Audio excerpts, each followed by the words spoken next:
ನಮಸ್ಕಾರ ರಿವ್ಯೂ ಚಾನಲ್ಗೆ ಸ್ವಾಗತ. ನಾನು ಸೌಖ್ಯ ಗಾಂವ್ಕರ್. ಭಾರತದ ನೂರಾರು ಜನರ ಜೀವದ ಜೊತೆಗೆ ಚೆಲ್ಲಾಟ ಆಡಿದ ಪಾಕಿಸ್ತಾನ ಕದನ ವಿರಾಮ ಆಗಿದೆ.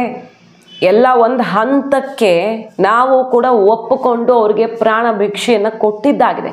ಇಷ್ಟಾದ ಮೇಲೂ ಕೂಡ ಯಾವ ರೀತಿಯ ವರ್ತನೆಯನ್ನು ತೋರಿಸಿದೆ ನೋಡಿ ಪಾಕಿಸ್ತಾನ. ಸೊ ಭಾರತವನ್ನು ಮತ್ತೊಮ್ಮೆ ಕೆರಳಿಸ್ತಾ ಇದೆ ಪಾಕಿಸ್ತಾನದ ಈ ನಡೆ.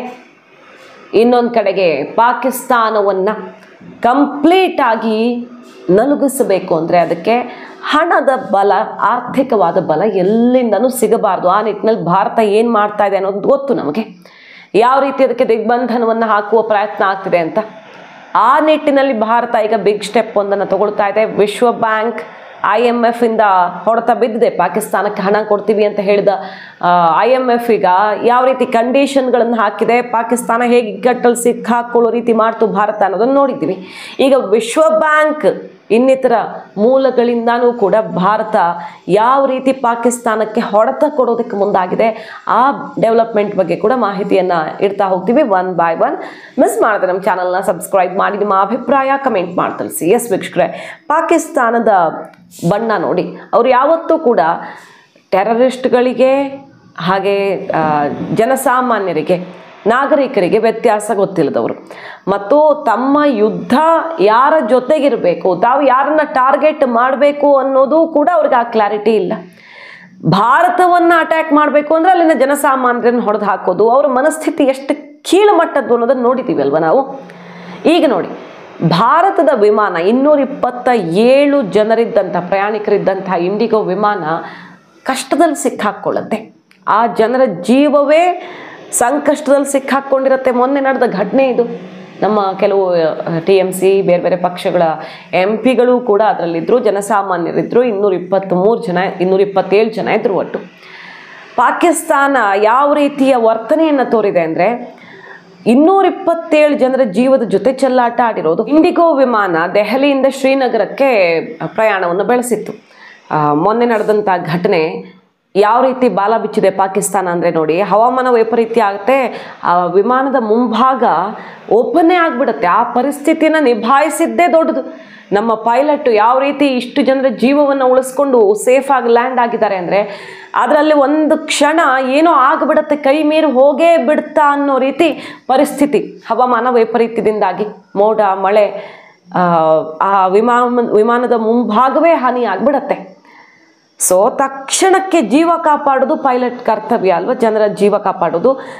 ಹತ್ತಿರದಲ್ಲಿರುವಂಥ ಏರ್ ಸ್ಪೇಸನ್ನು ಬಳಸ್ತೀವಿ, ನಿಮ್ಮ ವಾಯು ಪ್ರದೇಶವನ್ನು ನಾವು ಬಳಸ್ತೀವಿ ಅಂದರೆ ಬೇರೆ ರೂಟಿಂದ ಬಳಸ್ಕೊಂಡು ಬರಬಹುದಲ್ಲ ಅನ್ನೋ ರೀತಿಯಲ್ಲಿ ರಿಕ್ವೆಸ್ಟ್ ಇಡ್ತಾರೆ. ಹವಾಮಾನ ವೈಪರೀತ್ಯದ ಕಾರಣದಿಂದಾಗಿ, ತುರ್ತು ಪರಿಸ್ಥಿತಿ ಇರೋದ್ರಿಂದಾಗಿ ಪಾಕ್ ವಾಯು ಪ್ರದೇಶವನ್ನು ನಾವು ಬಳಸಬಹುದಾ ಅಂತ ಪೈಲಟ್ ಮನವಿ ಮಾಡ್ತಾರೆ, ಇಷ್ಟು ಜನರ ಜೀವದ ಪ್ರಶ್ನೆ ಅಂತ. ಆದರೆ ತಕ್ಷಣ ಪಾಪಿ ಪಾಕ್ ಅನುಮತಿಯನ್ನು ನಿರಾಕರಿಸಿದೆ. ಇಲ್ಲ, ನಾವು ನಿಮ್ಮನ್ನು ಬಿಟ್ಕೊಳ್ಳಲ್ಲ ಅಂತ. ಇಷ್ಟು ಜನ ಇರುವಂಥ ಫ್ಲೈಟು ಸಂಕಷ್ಟದಲ್ಲಿ ಸಿಕ್ಕಾಕ್ಕೊಂಡಿದೆ ಅಂದರೂ ಕೂಡ ಪಾಕಿಸ್ತಾನ ಅದನ್ನು ನಿರಾಕರಿಸಿದೆ. ಲಾಹೋರ್ ವಾಯು ಪ್ರದೇಶವನ್ನು ಬಳಕೆ ಮಾಡ್ಕೊಳ್ತೀವಿ ಅಂತ ರಿಕ್ವೆಸ್ಟ್ ಮಾಡಿದ್ರೆ ಅದನ್ನು ರಿಜೆಕ್ಟ್ ಮಾಡುತ್ತೆ ಪಾಕಿಸ್ತಾನ ಎಮರ್ಜೆನ್ಸಿ ಸಿಚುವೇಶನಲ್ಲಿ. ಕೊನೆಗೆ ಅವ್ರು ರಿಜೆಕ್ಟ್ ಮಾಡ್ತಾ ಇದ್ದ ಹಾಗೆ ಪೈಲಟ್ ಇಷ್ಟು ಜನರ ಜೀವವನ್ನು ಕಾಪಾಡೋದಕ್ಕೆ ಯಾವ ರೀತಿ ಹರಸಾಹಸ ಪಡ್ತಾರೆ, ಕೊನೆಗೂ ಬಂದು ಲ್ಯಾಂಡ್ ಆಗ್ತಾರೆ. ಸೇಫಾಗಿ ಅವರು ಲ್ಯಾಂಡ್ ಮಾಡ್ತಾರೆ. ಬಟ್ ಒಂದು ಚೂರು ಹೆಚ್ಚು ಕಡಿಮೆ ಆಗಿದ್ರು. ಆ ವಿಮಾನದ ದೃಶ್ಯಗಳನ್ನು ನೋಡಬಹುದು ನೀವು. ಮುಂಭಾಗ ಓಪನ್ ಆಗಿಬಿಟ್ಟಿದೆ.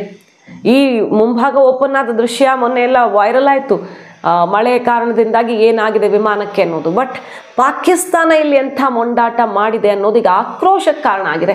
ಹೆಚ್ಚು ಕಡಿಮೆ ಒಂದೇಳೆ ಹೆಚ್ಚು ಕಡಿಮೆ ಆಗಿದ್ರೂ ಕೂಡ ಬಂದು ಇಳಿಯೋ ತನಕನೂ ಗ್ಯಾರಂಟಿ ಇರಲಿಲ್ಲ.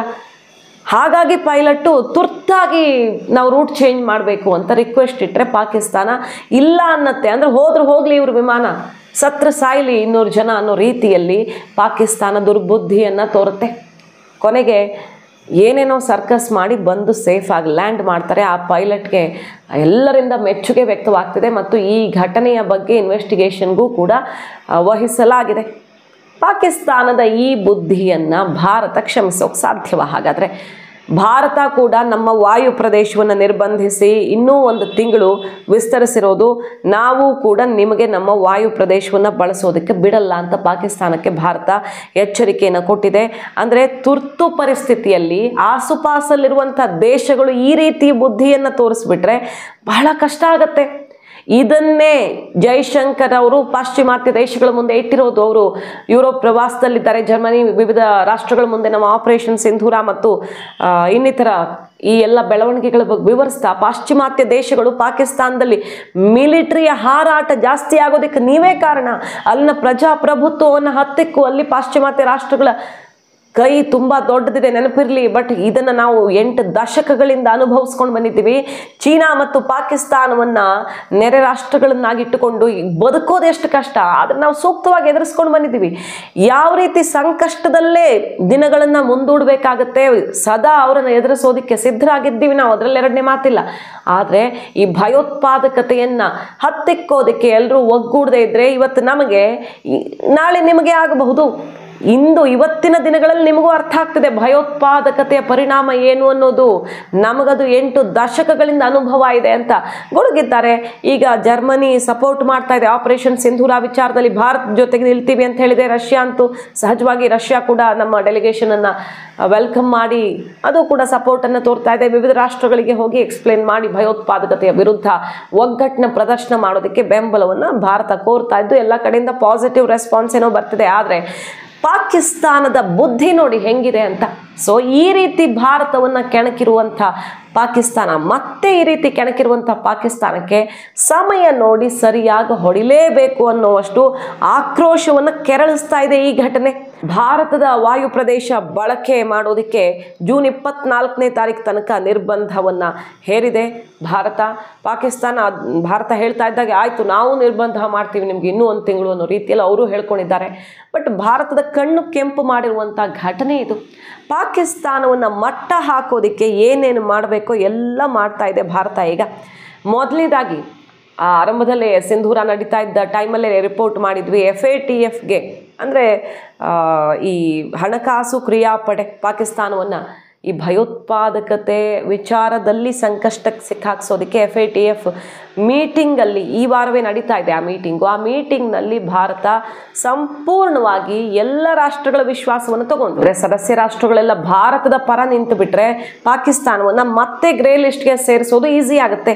2018ರಲ್ಲಿ ಪಾಕಿಸ್ತಾನ ಇದೇ ರೀತಿ ಗ್ರೇ ಲಿಸ್ಟಲ್ಲಿತ್ತು. ಆಮೇಲೆ ನಾವು ಉಗ್ರರನ್ನು ಜೈಲಲ್ಲಿ ಬಂಧಿಸಿಟ್ಟಿದ್ದೀವಿ, ಉಗ್ರರನ್ನೆಲ್ಲ ಅವರ ಸ್ವತ್ತುಗಳನ್ನೆಲ್ಲ ನಾವು ಮುಟ್ಟುಗೋಲು ಹಾಕ್ಕೊಂಡಿದ್ದೀವಿ ಅಂತ ರಿಪೋರ್ಟ್ ಇಟ್ಟು ಆ ಗ್ರೇ ಲಿಸ್ಟಿಂದ ಹೊರಗಡೆ ಬಂತು. 2022ರ ಅಕ್ಟೋಬರ್ನಲ್ಲಿ ಪಟ್ಟಿಯಿಂದ ಪಾಕಿಸ್ತಾನವನ್ನು ತೆಗೆದುಹಾಕಲಾಯಿತು. ಆದರೆ 4 ವರ್ಷಗಳ ಕಾಲ FATF ಗ್ರೇ ಲಿಸ್ಟಲ್ಲಿದ್ದಾಗ ಅದು ಆರ್ಥಿಕವಾಗಿ ಕುಗ್ಗಿ ಹೋಗಿದ್ದ ಸಂದರ್ಭ. ಯಾರೂ ಕೂಡ ಕಿಂಚಿತ್ತೂ ನೆರವು ಕೊಡಲ್ಲ ಆರ್ಥಿಕವಾಗಿ. ಬೇರೆ ಬೇರೆ ರೀತಿಯಲ್ಲಿ ಒಂದು ದೇಶ ಐಸೋಲೇಟ್ ಆಗಿಬಿಡುತ್ತೆ, ಬದುಕೋದೇ ಕಷ್ಟ ಅನ್ನೋ ರೀತಿ ಉಸಿರುಗಟ್ಟತ್ತೆ. ನಾವು ಎಲ್ಲರನ್ನೂ ಜೈಲಿಗೆ ಹಾಕಿದ್ದೀವಿ, ಮುಟ್ಟುಗೋಲು ಹಾಕ್ಕೊಂಡಿದ್ದೀವಿ ಅಂತ ತೋರಿಸಿ FATF ತೆಗೆದಿತ್ತು ಲಿಸ್ಟಿಂದ. ಈಗ ನಮ್ಮ ಹತ್ರ ವಿತ್ ದಾಖಲೆಗಳಿವೆಯಲ್ಲ, ನಂಬರ್ 1 150 ಟೆರರಿಸ್ಟ್ಗಳನ್ನು ಹೊಡೆದು ಹಾಕಿರೋದಕ್ಕೆ ಸಾಕ್ಷಿ ಇದೆ. ಅವರು ಎಲ್ಲಿದ್ದರು, ಎಲ್ಲಿ ಅವರ ಶಿಬಿರಗಳಿತ್ತು, ಏನು ಕಥೆ ಎಲ್ಲ ಇದೆ. ಮತ್ತು ಯಾವ್ಯಾವ ಉಗ್ರರಿಗೆ ಪಾಕಿಸ್ತಾನ ಧ್ವಜ ಸುತ್ತಿ ಗೌರವ ವಂದನೆಗಳೊಂದಿಗೆ ಅವರ ಅಂತಿಮ ಸಂಸ್ಕಾರ ಮಾಡಿದೆ ಅನ್ನೋದು ಗೊತ್ತು. ಹಫೀಜ್ ಸಯೀದ್ದಿಂದ ಹಿಡಿದು ಮಸೂದ್ ಅಜರ್ಗೆ ಯಾವ ರೀತಿಯಲ್ಲಿ ರಾಯಲ್ ಟ್ರೀಟ್ಮೆಂಟ್ ಸಿಗ್ತಾ ಇದೆ ಅನ್ನೋದು ಗೊತ್ತು. ಇದೆಲ್ಲ ಸಾಕ್ಷಿಗಳನ್ನು ಕೂಡ FATF ಮುಂದೆ ಇರಿಸಲಿದೆ ಭಾರತ. ಅಂತಾರಾಷ್ಟ್ರೀಯ ಮಟ್ಟದಲ್ಲಿ ತಾನು ಉಗ್ರ ವಿರೋಧಿ ಅಂತ ಹೇಳ್ಕೊಂಡು ನಾಟಕ ಆಡ್ತಿರುವಂತಹ ಪಾಕಿಸ್ತಾನದ ಯಾವ್ಯಾವ ಬಿಲ್ದಲ್ಲಿ ಯಾರ್ಯಾರು ಅಡಗಿದ್ದಾರೆ, ಉಗ್ರರನ್ನು ಹೆಂಗೆ ನಡೆಸ್ಕೊಳ್ತಿದೆ ಪಾಕಿಸ್ತಾನ, ಭಾರತ ಹೊಡೆದಿದ್ದು ಉಗ್ರರನ್ನು ಸುಮ್ಮನಿರ್ಬೇಕಿತ್ತಲ್ವ. FATFಗೆ ಕೊಟ್ಟ ರಿಪೋರ್ಟ್ನಂತೆ ಅದು ನಡ್ಕೊಳ್ತಾ ಇದ್ದಿದ್ದೆ ಹೌದಾದರೆ ಉಗ್ರರು ಮಾತ್ರ ಸತ್ತಾಗ ಪಾಕಿಸ್ತಾನ ಸುಮ್ಮನಿರಬೇಕಿತ್ತು. ಆದರೆ ಉಗ್ರರ ನೆಲೆಗಳನ್ನು ಹೊಡೆದಿದ್ದಕ್ಕೆ ಭಾರತದ ವಿರುದ್ಧ ಮುಗಿಬಿದ್ದ ಪಾಕಿಸ್ತಾನ ಇಲ್ಲಿನ ಅಮಾಯಕ ಜನರನ್ನು ಸಾಯಿಸ್ತು. ಹೌದಾ? ಗಡಿಯಲ್ಲಿ ಸಾಯಿಸಿದ್ಯಾರನ್ನ, ಅಮಾಯಕ ಜನರನ್ನ. ಸೊ ಉಗ್ರರೇ ಇವರ ನಾಗರಿಕರು ಅನ್ನೋದು ಮತ್ತೊಮ್ಮೆ ಸಾಬೀತಾಗಿದೆ. ಮತ್ತು ಮದ್ದು ಗುಂಡುಗಳನ್ನ ತಗೊಳ್ಳೋದಿಕ್ಕೆ ಇವರು ಹಣವನ್ನು ವ್ಯಯಿಸ್ತಿದ್ದಾರೆ. ವಿಶ್ವಮಟ್ಟದಿಂದ ಬರ್ತಿರುವಂತ ಸಹಕಾರವನ್ನು IMF ಇಂದ ಹಿಂದಿನ ಕಂತು ಬಂದಿತ್ತಲ್ವಾ, ಈಗ ಕಂಡೀಷನ್ಗಳನ್ನು ಹಾಕಲಾಗಿದೆ. ಭಾರತದ ಒತ್ತಡದ ಬೆನ್ನಲ್ಲೇ ಕಂಪ್ಲೀಟ್ ಆಗಿ ತಮ್ಮ ಕಣ್ಗಾವಲಲ್ಲೇ ಇದು ಖರ್ಚಾಗಬೇಕು ಮತ್ತು 11 ಕಂಡೀಷನ್ಗಳನ್ನ, ಅತ್ಯಂತ ಕಠಿಣ ಕಂಡೀಷನ್ಗಳನ್ನ IMF ಹಾಕಿದೆ ಪಾಕಿಸ್ತಾನಕ್ಕೆ. ಈಗ ಅದೆಲ್ಲ ಸಾಕ್ಷಿ ಇದೆ. ಏನು? IMF ಇಂದ ಬಂದ ದುಡ್ಡು, ಬೇರೆ ಬೇರೆ ಕಡೆಯಿಂದ ಬಂದ ದುಡ್ಡು ಅವರು ವ್ಯಯಿಸಿರೋದು ಮದ್ದು ಗುಂಡುಗಳನ್ನ ಬಾಯಿ ಮಾಡೋದಿಕ್ಕೆ, ಆರ್ಥಿಕವಾಗಿ ದೇಶವನ್ನ ಬಲಗೊಳಿಸೋದಿಕ್ಕೆ ಅಲ್ಲ ಅನ್ನುವ ಸಾಕ್ಷಿಯನ್ನು ಇಟ್ಟು ಕೂಡಲೇ ಅವರನ್ನ ಮತ್ತೆ FATFಗೆ ಸೇರಿಸುವಲ್ಲಿ ದೊಡ್ಡ ಪ್ರಯತ್ನ ಮಾಡಲಾಗ್ತಿದೆ. ಈಗ ವಿದೇಶಾಂಗ ನಿಯೋಗ ತೆರಳಿರೋದು ಯಾಕೆ ಅಂತ ಕೇಳಿದ್ರೆ, ಎಲ್ಲ ರಾಷ್ಟ್ರಗಳು ಕೂಡ ಈ ನಿರ್ಧಾರವನ್ನು ಕೈಗೊಳ್ಳೋ ನಿಟ್ಟಿನಲ್ಲಿ ಭಾರತಕ್ಕೆ ಓಟ್ ಹಾಕಿದ್ರೆ, ಭಾರತದ ಪರ ಕೈ ಎತ್ತಿದ್ರೆ ಆಗ ಪಾಕಿಸ್ತಾನ ಬರ್ಬಾದ್ ಮಾಡೋದಕ್ಕೆ ಸಾಧ್ಯವಾಗತ್ತೆ. ಆಗೇನೋ ಕಷ್ಟಪಟ್ಟು ಹೊರಗಡೆ ಬಂತು, 4 ವರ್ಷ ಒದ್ದಾಡಿ ಪಾಕಿಸ್ತಾನ. ಈಗ ಮತ್ತೆ ಅವರನ್ನು FATFಗೆ ಸೇರಿಸಿಯೇ ಸಿದ್ಧ ಅನ್ನುವಂಥ ಸಮರವನ್ನು, ಆರ್ಥಿಕವಾಗಿ ಸರ್ಜಿಕಲ್ ಸ್ಟ್ರೈಕನ್ನು ಶುರು ಮಾಡಿದೆ ಭಾರತ ಪಾಕಿಸ್ತಾನದ ವಿರುದ್ಧ. ಜರ್ಮನಿ, ಇಟಲಿ, ಫ್ರಾನ್ಸ್ ಇನ್ನಿತರ ರಾಷ್ಟ್ರಗಳು ಈಗಾಗಲೇ ಭಾರತದ ಪರವಾಗಿ ಬೆಂಬಲವನ್ನು ಸೂಚಿಸ್ತಾ ಇದ್ದಾವೆ. ಈಗ IMFದು ಕಂಡೀಷನ್ಗಳನ್ನು ಹಾಕಿಸುವಲ್ಲಿ ಯಶಸ್ವಿ ಆಯ್ತಾ ಭಾರತ. ವಿಶ್ವ ಬ್ಯಾಂಕ್ದು ಕೂಡ ಹಣ ಬರೋದಿಕ್ಕಿದೆ. ನಿಗದಿ ಮಾಡಿದ್ದು ಹಿಂದೆ ಈ ಜೂನ್ನಲ್ಲಿ, ಅಂದರೆ ಈ ಮುಂದಿನ ತಿಂಗಳಲ್ಲಿ ಪಾಕಿಸ್ತಾನಕ್ಕೆ $20 ಶತಕೋಟಿ ಅಂದರೆ 1.70 ಅಷ್ಟು ಲಕ್ಷ ಕೋಟಿಗಳು ರಿಲೀಸ್ ಮಾಡೋದಿದೆ ವಿಶ್ವ ಬ್ಯಾಂಕು.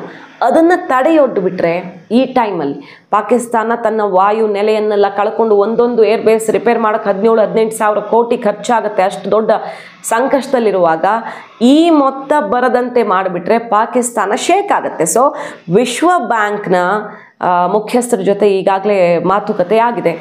ಮೋದಿ ನೇರವಾಗಿ ವಿಶ್ವ ಬ್ಯಾಂಕ್ನ ಮುಖ್ಯಸ್ಥರ ಜೊತೆಗೆ ಮಾತುಕತೆ ಮಾಡಿದ್ದು ಆಪರೇಷನ್ ಸಿಂಧೂರ ಹೊತ್ತಲ್ಲಿ ಗಮನ ಸೆಳೆದಿತ್ತು. ನಾವು ನೆನಪು ಮಾಡ್ಕೊಳ್ಬಹುದು, ಯಾಕಂದ್ರೆ ಅದು ಈ ನೀರಿನ ವಿಚಾರನೂ ಬರುತ್ತೆ ಅಲ್ಲಿ. ವರ್ಲ್ಡ್ ಬ್ಯಾಂಕ್ ನೇತೃತ್ವದಲ್ಲೇ ಅಲ್ವಾ ಈ ಇಂಡಸ್ ಟ್ರೀಟಿ ಆಗಿದ್ದು, ಸಿಂಧೂ ನದಿ ನೀರಿನ ಒಪ್ಪಂದ ಆಗಿದ್ದು ಅದು, ಮತ್ತು ಈ $20 ಶತಕೋಟಿ ಕೊಡೋ ವಿಚಾರ ಎಲ್ಲ ಚರ್ಚೆಯಾಗಿದ್ದು, ಅದಕ್ಕೆ ತಡೆಯೊಡ್ಡೋದಕ್ಕೆ ಅಂತಾರಾಷ್ಟ್ರೀಯ ಮಟ್ಟದಲ್ಲಿ ಎಲ್ಲ ಪ್ರಯತ್ನಗಳು ನಡೀತಾ ಇವೆ. ಸೊ ಪಾಕಿಸ್ತಾನಕ್ಕೀಗ ಏಕಕಾಲಕ್ಕೆ ಟ್ರಿಬಲ್ ಶಾಕ್ನಂತೆ ಕಾಣಿಸ್ತಾ ಇದೆ. IMF, ವಿಶ್ವ ಬ್ಯಾಂಕು ಮತ್ತು FATF ಎಲ್ಲ ಕಡೆಯಿಂದ ಹೊಡೆತ ಕೊಟ್ಟರೆ ಈ ನೀರಿನ ಸಮರ ಅಂತೂ ಹೆಂಗೆ ಮಾಡ್ತಾ ಇದೆ. ಅಫ್ಘಾನಿಸ್ತಾನದಲ್ಲಿ ಡ್ಯಾಮು, ಇಲ್ಲಿ ಕ್ಯಾನಲ್ಗಳು, ಆ ಮೂಲಕ ಪಾಕಿಸ್ತಾನದಲ್ಲಿ ಸಿಂಧ್ ಹೆಂಗೆ ಸಿಡ್ದೆದ್ದಿದೆ, ಈಗ ಖೈಬರ್ ಪಖ್ತೂನ್ಖ್ವಾ ಹೆಂಗೆ ಸಿಡ್ದೆದ್ದಿದೆ. ನೀರಿನ ಯುದ್ಧ ಶುರುವಾಗಿದೆ ಪಾಕಿಸ್ತಾನದ ಒಳಗಡೆ, ನೋಡ್ತಾ ಇದ್ದೀವಿ ನಾವು. ಈಗಲೇ ಇನ್ನೂ ಎಲ್ಲ ಅಂದುಕೊಂಡಿದ್ದು ಇಂಪ್ಲಿಮೆಂಟ್ ಆಗೋ ಮೊದಲೇ ಅಲ್ಲಿ ಬಾಯಿ ಪಡ್ಕೊಳ್ತಿದ್ದಾರೆ. ನಿನ್ನೆ ಅಷ್ಟೇ ಅಲ್ಲಿನ ಸೇನಾ ಪ್ರಮುಖ ಅಧಿಕಾರಿಯೊಬ್ಬ ಹೇಳ್ತಾನೆ, ಹಫೀಜ್ ಸೈಯದ್ ಸ್ಟೈಲಲ್ಲೇ ಆತ ಹೇಳ್ದಂಗೆನೆ, ನೀರು ನಿಲ್ಲಿಸಿದ್ರೆ ನಾವು ನಿಮ್ಮ ಉಸಿರುಗಟ್ಟು ಸಾಯಿಸ್ತೀವಿ ಅಂತ. ಸೊ ಉಗ್ರರ ಭಾಷೆಯಲ್ಲಿ ಪಾಕಿಸ್ತಾನ ಹೆಂಗೆ ಮಾತಾಡ್ತಿದೆ, ಬಟ್ ಅವ್ರಿಗೆ ವಾಟರೇ ದೊಡ್ಡ ಆತಂಕಕ್ಕೆ ಕಾರಣ ಆಗಿದೆ. ಎಲ್ಲರ ಬಾಯಲ್ಲೂ ಅದೇ ಮಾತು, ಸೇನೆ ಆಡ್ತಿರೋದು ಅದೇ, ಸರ್ಕಾರ ಆಡ್ತಿರೋದು ಅದೇ, ನೀರು ನಿಲ್ಲಿಸಿದ್ರು ನೋಡಿ ನಮಗೆ ಅಂತ. ಅದು ಅಷ್ಟು ಕಂಗಾಲಾಗಿ ಹೋಗಿ ಮಾತಾಡ್ತಿರೋದನ್ನು ನೋಡ್ತಿದ್ವಿ. ಈ ಹೊತ್ತಲ್ಲಿ ಹಣದ ಹರಿವನ್ನು ನಿಲ್ಲಿಸೋದಕ್ಕೆ ಈಗ ವಿಶ್ವ ಬ್ಯಾಂಕ್ ಮೂಲಕ ಭಾರತ ಬಿಗ್ ಸ್ಟೆಪ್ಪನ್ನು ಇಡ್ತಾ ಇದೆ. FATF ಮೀಟಿಂಗ್ ಇದೇ ವಾರದಲ್ಲಿದ್ದು ಎಲ್ಲರ ಚಿತ್ತ ಆ ಕಡೆ ನೆಟ್ಟಿರೋದು. ಮೊನ್ನೆ ನಡೆದಿದ್ದು ಒಂದು ಯುದ್ಧ ಭೀಕರವಾಗೇ ಇತ್ತು, ಅದರ ಪರಿಣಾಮ. ಆದರೆ ಇನ್ನೂ ದೊಡ್ಡ ಪ್ರಯತ್ನಗಳಾಗಬಹುದು ನಾಳೆ ಚೀನಾದ ಮೂಲಕವೇ ಅನ್ನುವಂಥ ಒಂದು ಎಚ್ಚರಿಕೆ ಗಂಟೆ ಇದು.